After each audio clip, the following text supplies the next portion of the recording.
Hi guys, welcome to this video. Today I'm going to be doing an awesome video on games that didn't make my top 10 for 2023. Now, this was something I kind of came up with, wanted to put a list together because I've had so many amazing gaming experiences this year in 2022 and I couldn't fit them all into my top 10. Making a top 10 list was incredibly hard. I play a lot of games, hopefully like you guys out there. I love a lot of games. Most of the games I've played this year I've really enjoyed. Which meant my list has become quite long for the top 10. It was going to be a top 5 to start with. Then I made it a top 10 and I still couldn't fit in all the games that I've loved this year. And I've even sneaked in a game there that it wasn't really a 2022 game because I've been playing it that much recently. So watch that video to find out what those top 10 are. Here are the rest of the great games I've played this year that I really wanted to mention and I think are brilliant games as well. And that you may enjoy more than I did or may find a lot more in it than I do or may have time to play it more than I do. So let's get this one to the table and see which games nearly made that top 10 but are still fantastic games. So first off, one of the games that I want to mention as one of my games of the year, you might not be able to see it, but if I tilt the camera a bit, it's right up there at the top of my stuff that I like. Can't see up there. Lord of the Rings, Journeys of Middle-earth. Now I put it there because it's easy to get out when I go out or take to my friends. Me and my best mate play this all the time. We love Journeys of Middle-earth.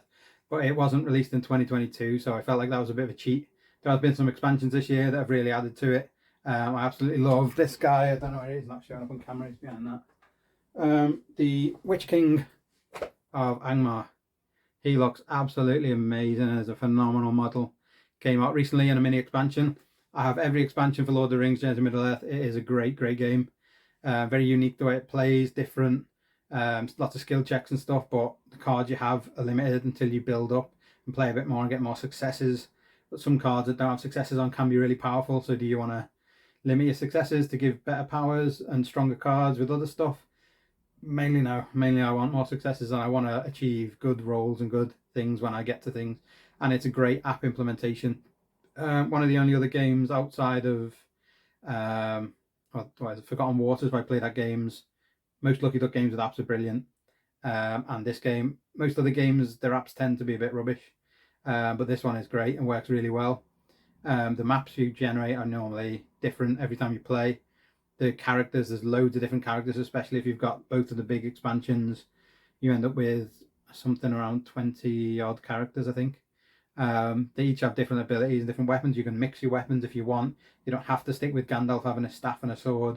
You can change it to Gandalf having some daggers and a different cloak or whatever different mixture of stuff you want to do. A lot of replayability.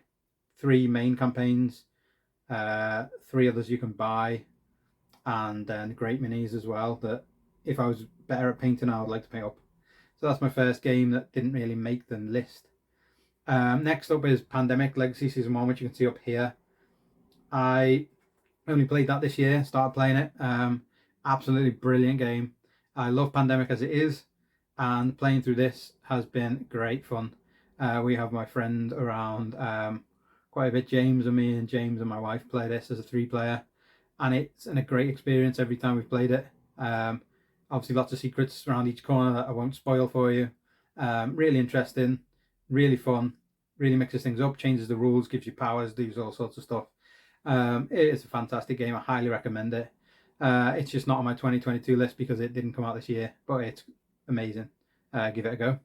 As you can see behind me, I love Unmatched. I have everything for Unmatched, including Bruce Lee and Deadpool even.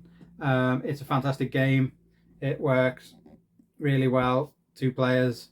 Again, battling, it's a great 2-player battle for 2 people, so for me and my wife it's fantastic. It just didn't come out this year, so I haven't put it on the list, but some of these characters have done. Some of the heroes from the Jurassic Park and I think some of the Marvel stuff also came out this year.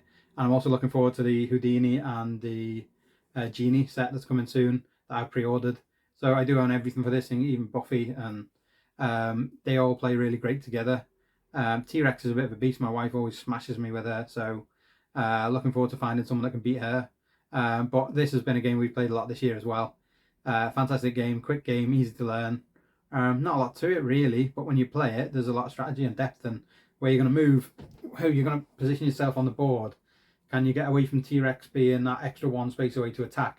Can you attack and push her away? Can you run away? Can you make her run out of cards and die of starvation, kind of?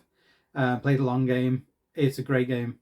I also haven't bought my absolute favourite game of all time on there, which is Marvel Champions. Even though it has had 2 expansions come out this year, the X-Men stuff has come out, which is called Mutant Genesis. It comes with 2 great characters in Shadowcat and Colossus. But the other expansions I think are even better. You've got Cyclops, Storm, Phoenix and Wolverine are the ones that are out so far. And there are also coming soon Gambit and Rogue, I think, is the other one. But these have added a lot for me to the game. I play it a lot anyway, and I've been playing a lot of the Marvel stuff. And the other expansion, the Sinister Motives expansion, which I have here. Actually, I've got both of them here because they're always ready on my desk.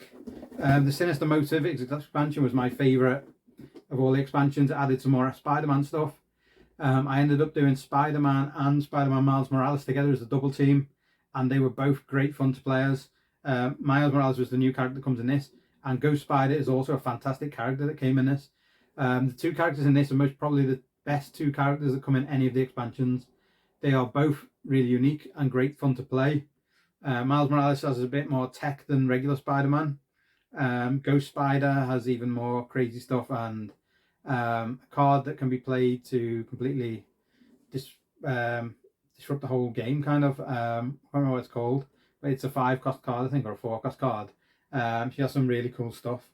And this campaign is great fun to play through as well. You fight like Sandman, Dr. Octopus, Venom, Mysterio, and then a kind of Sinister Six as well at the end. I think you fight as the last section. It is a lot of fun. As you can see on the front, you've got like loads of cool characters. You've got Mysterio there, and you've got Electro and Sandman. There's Doc Ock, yeah, and of course in the middle you've got Venom. So loads of great stuff going on here, and there's loads of great cards in here to add to your stuff. And then this is the Mutant Genesis box that came with it. So these are both amazing expansions, but I haven't put it on the list because Marvel Champions, again, is my best game of all time. Favourite game, love it. And the actual game itself didn't come out till the other year, but I did squeeze on Cthulhu Death May Die, so maybe I should have squeezed these onto my list as well. Don't know. But these are both fantastic. If you like Marvel Champions, these for me are must-buys. If you're a Spider-Man fan, amazing. If you're an X-Men fan, amazing. I love both, so win-win for me. Amazing. Give these a go. So there are 2 more games that I haven't actually listed here. One I have in the back here somewhere. I think it's in here. Marvel Zombies Heroes Resistance. It's just here. Which is a kind of simplified version of what Marvel Zombies is going to be when that releases and arrives from Kickstarter. It's a great game. It's really fun. It's very simple to play. It's more like a family style version of what the Marvel Zombies stuff that's coming out will be. Easier to pick up, less things to do, but it's absolutely a brilliant package. It's a really small package. I got that for $35, I think, and $10 delivery. But it comes with 10 different scenarios. You've got 6 different heroes. You normally play 4 at a time. I think 6 or 7. And then you've got 4 zombie heroes have been turned, like Doctor Strange is zombified, and so is Iron Man and Scarlet Witch and a few others. And they come out here and there, and you have to beat them, and it's quite straightforward how you do it, but they can be quite tough. The first couple of scenarios are quite easy, lead you in quite gently, but then it gets harder as you play through the scenarios. And we've played a good couple, I think up to 3 or 4, and really enjoyed it so far, and we're looking forward to playing more of it. But it just didn't make it into my top 10 games because there's been so many brilliant games out this year. And the one other game that I've loved this year but haven't actually managed to get a copy for myself, so it hasn't made the list because I've only played it once, is Longshot the Dice game. I played it at the UK Game Exposition in Birmingham in June.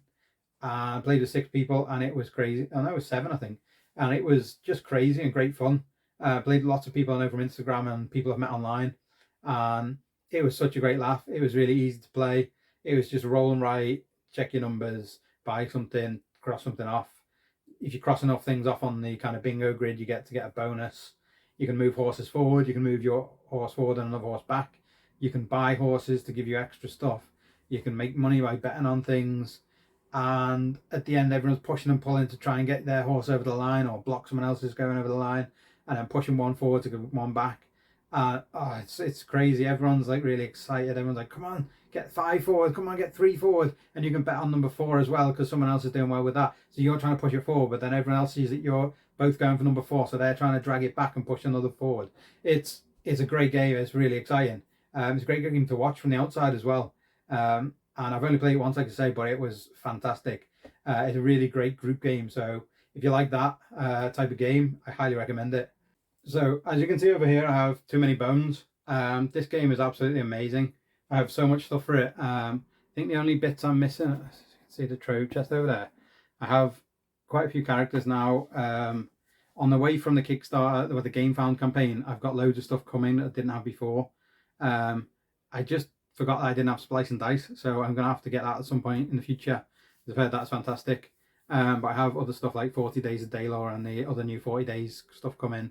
The new volcano stuff with the map that flips to the volcano and the lava tiles, that looks really cool. And all the new heroes and stuff. My wife bought me Riffle for Christmas, but I haven't put this on my list for 2022 as well because it didn't come out this year and I got it the year before in 2021. I absolutely love it. It's between this and Marvel Champions for my favourite game of all time. But some of the stuff I've got this year is absolutely fantastic and I can't wait to play more next year. This will stay in my top 3 forever, I think, as will Marvel Champions and potentially this game, Cthulhu Death May Die, maybe. Absolutely fantastic, just hasn't made the list this year. Along with God Tier that I was sent by Steamforged Games. Now, God Tier is normally a 1 to 2 player battler, and you can have 1v1. Each hero has a set of minions with them. The minis are really cool. The way they play together is really cool, but you can take it up to a 2v2 or even a 3v3, and you have then the 3 well, not heroes really. Some of them are like godly powered monsters. Some of them are human kind of. Some of them are fairies. All sorts of different types of beings and things, and they come with their own minions and stuff. So you can have a really evil team. You could have a really cool looking like mixture of like magic people and like archers and stuff and ranged people. It's a really great game. It can be really chaotic when you've got 3v3, but like in a really good way. Fantastic game. I played most of this year online, which is why I didn't really make it into my cut. Although I have loads of the God Tier stuff, I can't actually play it a lot in person because I don't know many people around here who want to play it. I've tried to play it with my cousin. He didn't really fancy it. Tried to play it with the game group, but there's not normally spare people to play 2-player games with.